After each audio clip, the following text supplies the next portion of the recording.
homeless man inherited his poor grandma's mountain cabin. His dog uncovered a shocking secret. You're telling me that after 3 years freezing on the streets, my only inheritance is a rotting shack on a mountain nobody wants? Sebastian gripped the edge of the public defender's desk, his knuckles white. Beside him, his scruffy terrier, Barnaby, let out a low, urgent whine. I'm telling you it's yours, Sebastian. The lawyer sighed, sliding a tarnished brass key across the scratched wood. But don't get your hopes up. The county appraised it at 0. Your grandmother was eccentric. They say the cabin is completely unlivable. There's a historic blizzard moving into that valley tonight. If you go up there, you are walking into a death trap. Sebastian pocketed the key. I'm already in one. The ride to the base of Omen Ridge took 3 hours, but the hike up the mountain felt like a descent into an entirely different, more brutal world. Sebastian leaned into the biting wind, his thin canvas jacket offering practically zero protection against the plummeting temperatures. Beside him, Barnaby, a wiry terrier mix who had kept Sebastian sane through 3 brutal winters on the concrete sidewalks of the city, trotted with his head low, his paws crunching against the rapidly freezing earth. The truck driver who had dropped them at the trailhead, a grizzled local named Elias, had looked at Sebastian like he was looking at a ghost. You don't go up the ridge in late November, son, Elias had warned, his breath pluming in the icy air. That mountain makes its own weather. When the whiteout hits, it swallows trees whole. Whatever your grandma left you up there, it ain't worth dying for. But Sebastian had nothing left to lose. He had lost his apartment to medical debt, his job to the subsequent spiral of depression, and his dignity to the endless, invisible lines of the soup kitchens. This cabin, this worthless, forgotten piece of timber on a rocky crag, was the only thing in the world that had his name attached to it. It was a place to exist without being told to move along. As the bruised purple clouds gathered overhead, blotting out the fading afternoon sun, Sebastian finally crested the ridge. He stopped, his lungs burning, his breath coming in ragged, painful gasps. There, sitting off-kilter on a foundation of jagged granite, was the cabin. It was a cruel joke. The structure was skeletal. Half of the cedar shingles had been ripped away by decades of high-altitude winds, exposing the rotting felt paper beneath. The porch sagged heavily to the left, groaning in the rising gale. The windows were boarded up with graying plywood, and the chimney, built of uneven river stones, leaned precariously against the roofline. It didn't look like a sanctuary. It looked like a tomb waiting to be sealed. Well, Barnaby, Sebastian whispered, his lips numb and cracking. We're home. He pushed through the overgrown brush, the dry thistles tearing at his faded jeans. He retrieved the tarnished brass key from his pocket, his hands shaking so violently from the cold he could barely grip it. He fumbled with the rusted padlock on the front door. It was stiff, frozen internally. He had to breathe hot air onto the metal for 2 agonizing minutes before the key finally turned with a harsh, metallic snap. Sebastian kicked the door open. It swung inward, revealing a space that smelled intensely of damp earth, decaying pine, and profound abandonment. The interior was a single, claustrophobic room. There was a rusted metal bed frame in the corner, a shattered wooden table, and gaping holes in the floorboards where the cruel wind whistled upward from the crawl space. Panic, cold and sharp, began to claw at Sebastian's chest.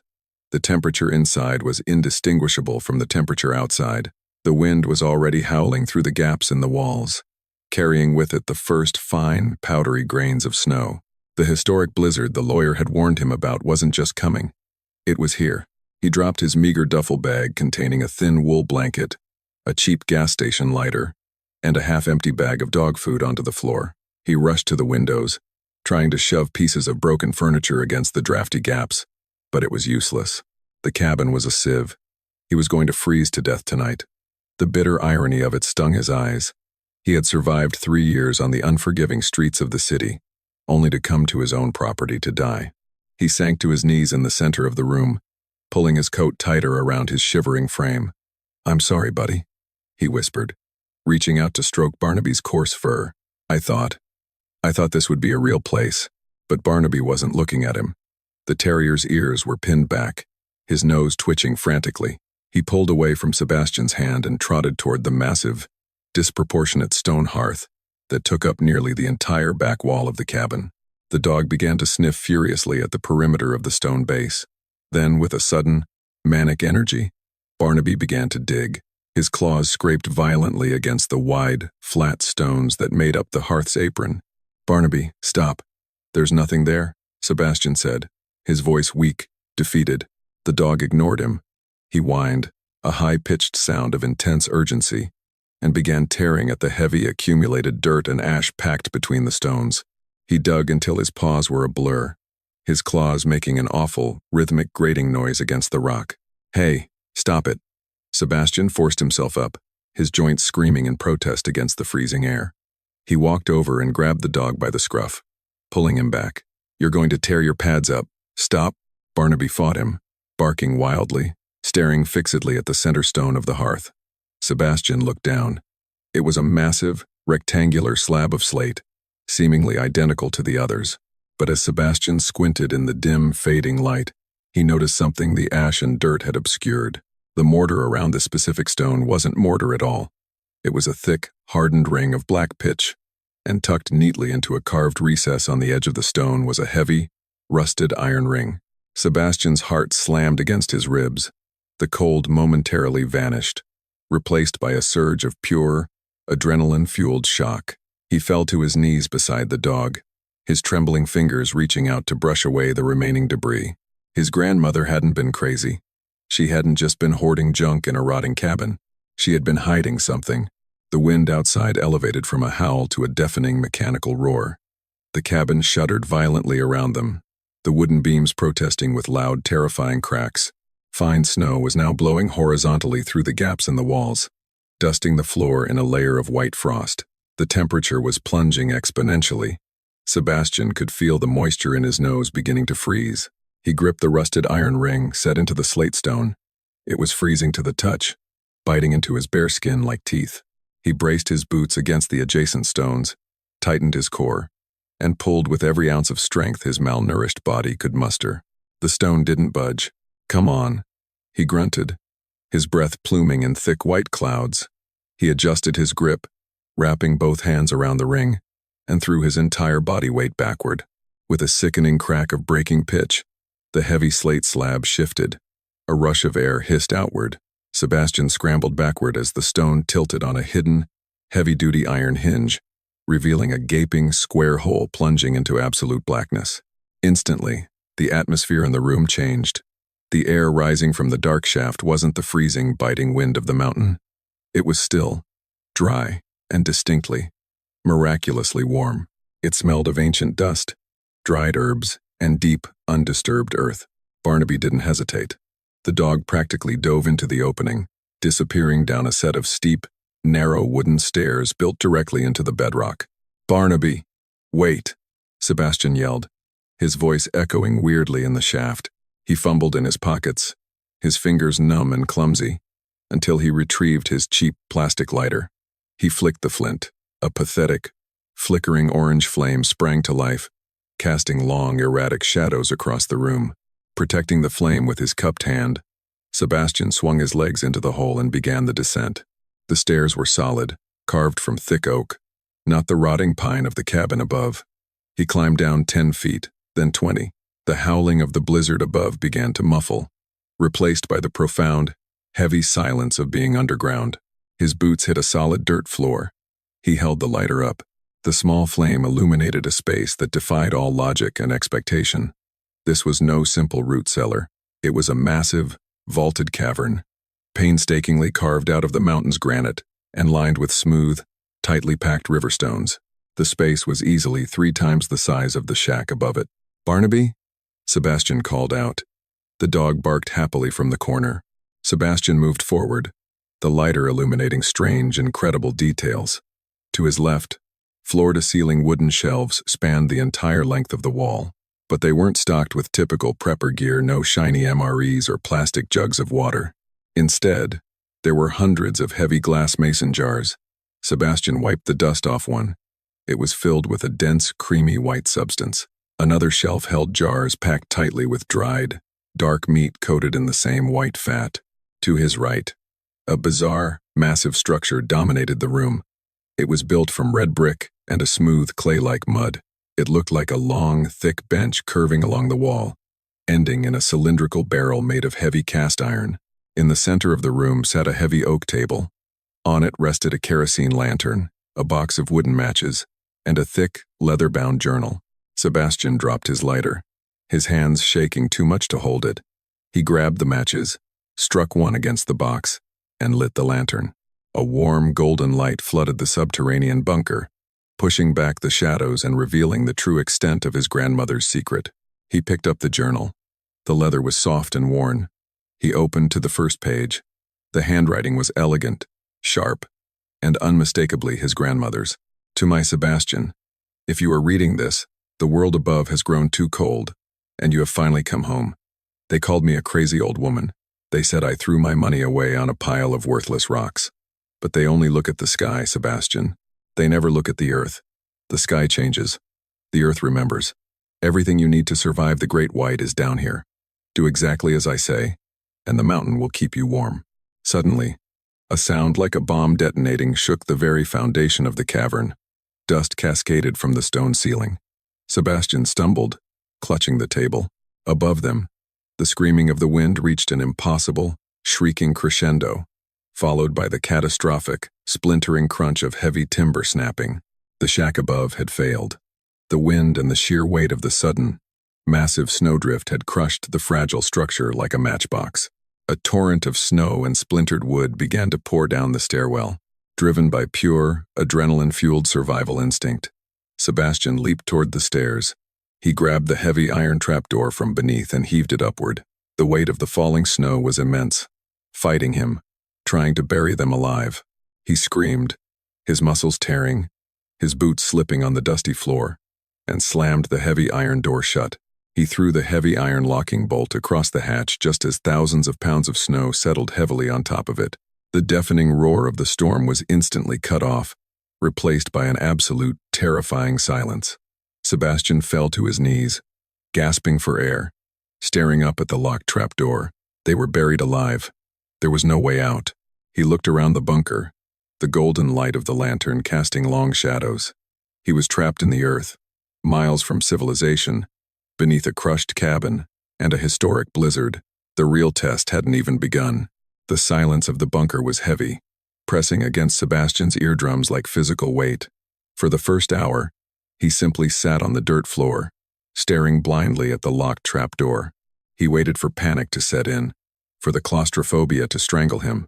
But as he listened to the slow, steady breathing of his dog curled up near his boots, a strange, primal calm began to wash over him.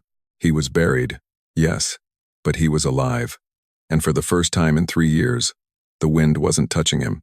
However, the residual warmth from the earth wouldn't last forever. The trapdoor above was a massive sheet of freezing iron, and the cold from the thousands of pounds of snow pressing down on it was already beginning to radiate down the stairwell, dropping the temperature in the bunker degree by degree. Sebastian could see his breath again in the lantern light. He walked over to the heavy oak table and opened his grandmother's journal. He needed to understand the bizarre mud brick structure that took up half the room.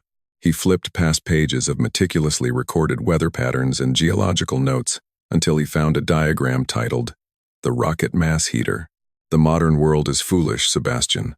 The neat handwriting read, "They build massive fireplaces that suck 90% of their heat straight out the chimney and into the sky. They cut down entire forests to stay warm for a month. True survival requires efficiency, not excess. This heater does not burn logs. It burns twigs. It burns sideways. It consumes its own smoke. And the bench it flows through will store heat for 3 days off a single hour of fire. Do not use the big logs. Use the kindling." Sebastian looked at the structure. At the base of the iron barrel was a small, J-shaped opening. Beside the heater sat several large woven baskets filled entirely with what looked like useless dry twigs, pine cones, and small finger-thick branches. This was the hidden survival truth his grandmother had banked her life and his upon. While preppers stockpiled cords of massive, heavy oak that required chainsaws and immense calories to chop, she had collected the forest's cast-offs. She had chosen a system that required minimal fuel to produce maximum, sustained thermal mass. Sebastian knelt before the heater.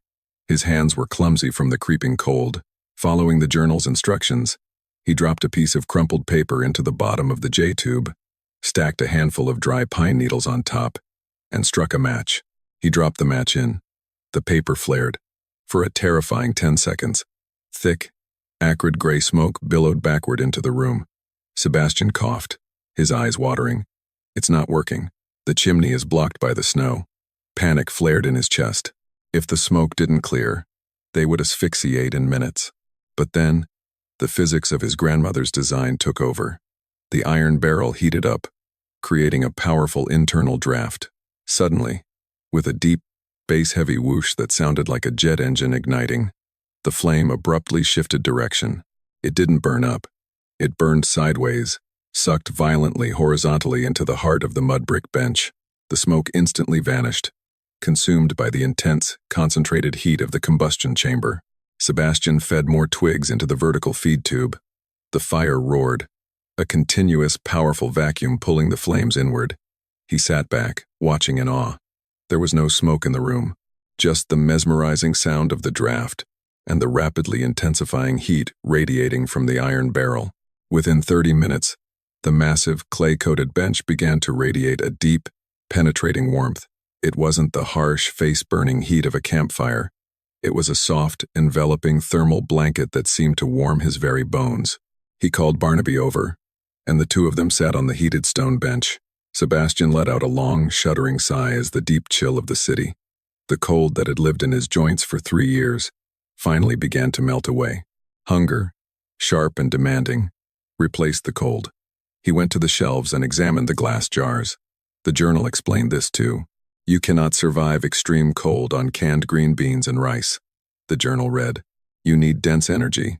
You need fat. These jars contain pemmican dried, pounded beef mixed with rendered beef tallow and salt. It will last 50 years in this cellar. 1 spoonful has more calories than a whole steak. The fat will fuel your body's furnace. Sebastian unscrewed a jar. It smelled rich, savory, and heavily salted. He used a wooden spoon to carve out a dense, waxy chunk of the pemmican. He offered a piece to Barnaby, who devoured it instantly, licking his chops for more. Sebastian took a bite. It was incredibly rich, almost overwhelming, but as he swallowed, he felt an almost immediate rush of energy. It was pure, unadulterated survival fuel. Sitting there on the warm stone bench, eating the nutrient-dense food, listening to the roaring draft of the tiny, hyper-efficient fire, Sebastian began to cry. The tears were silent, carving tracks through the dirt on his face. For years, he had felt entirely alone, discarded by the world. He had thought his grandmother was just another broken piece of his family's history. But as he looked around this meticulously crafted sanctuary, he realized the profound truth. She had foreseen the collapse, maybe not the world's, but his. She knew the systems of the world were fragile, that people could fall through the cracks.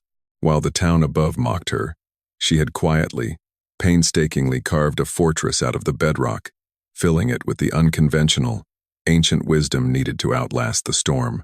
She had built a safety net, waiting patiently in the dark, for the day her grandson would need it most. Time lost its rigid shape in the bunker.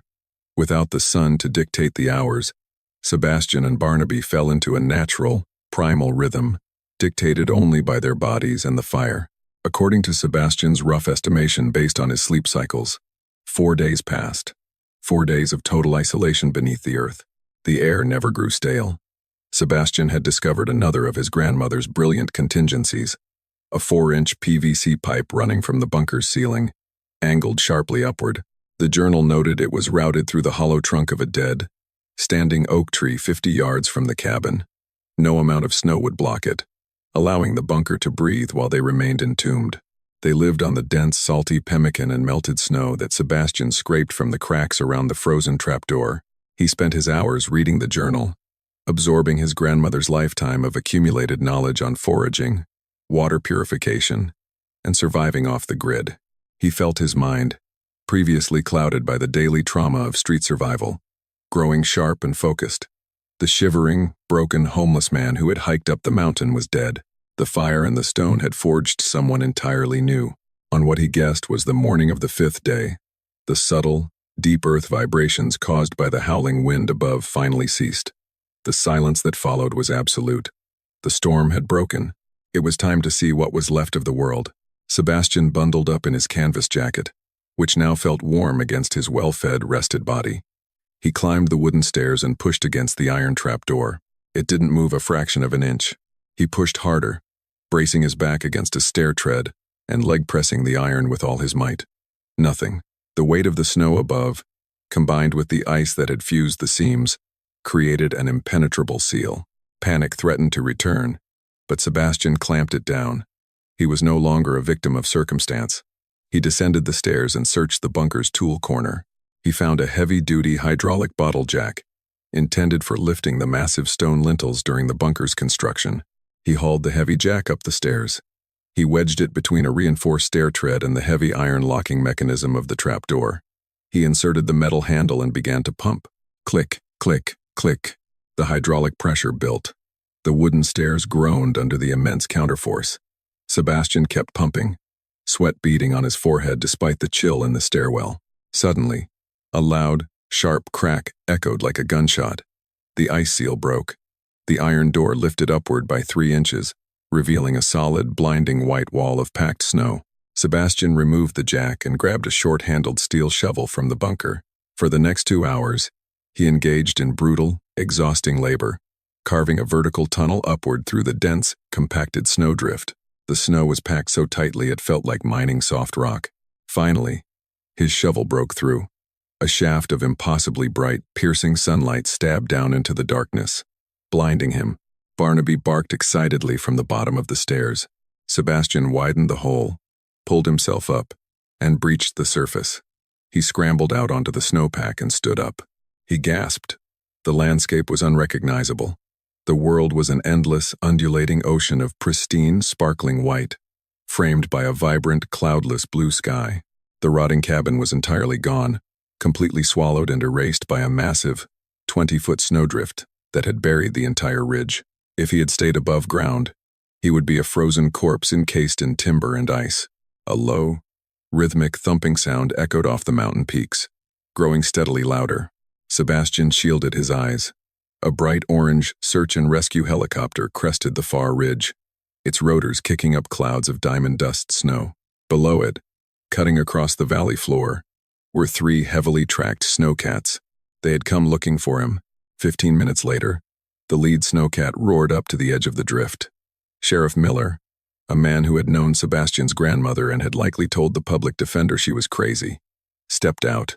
He was carrying a body bag. Miller waded through the waist-deep snow, his eyes scanning the flat, empty expanse where the cabin used to be. He stopped, his jaw dropping beneath his thick beard as he looked up. Standing atop the massive snowdrift, silhouetted against the bright morning sun, was Sebastian. He wasn't shivering. He wasn't frostbitten. He looked healthy, strong, and completely calm, with Barnaby sitting happily at his side. "My God," Sheriff Miller breathed, pulling off his sunglasses. "Sebastian, we thought you were dead. The cabin is gone. How in the hell did you survive 0-degree weather with no shelter?" Sebastian looked down at the small, dark tunnel leading deep into the heart of the mountain. He thought of the warm stone bench, the jars of life-saving fat, and the brilliant, unconventional wisdom of a woman the world had discarded. "I didn't survive in a shelter, Sheriff," Sebastian said, his voice steady and carrying clear across the frozen air. "I survived in a legacy. And this land? It's not for sale. True wealth is rarely found on the surface. It is built deep, forged in the quiet, unconventional wisdom that the modern world so quickly discards." Sebastian's grandmother knew that when the ultimate storms of life hit, it isn't the fragile structures we build to impress others that save us, but the deep, foundational truths we preserve in the dark. If this story of survival, legacy, and uncovering the hidden value of the past resonated with you, please hit that like button, share this video with someone who needs a reminder to look beneath the surface, and subscribe for more cinematic stories of human resilience. Thank you for watching.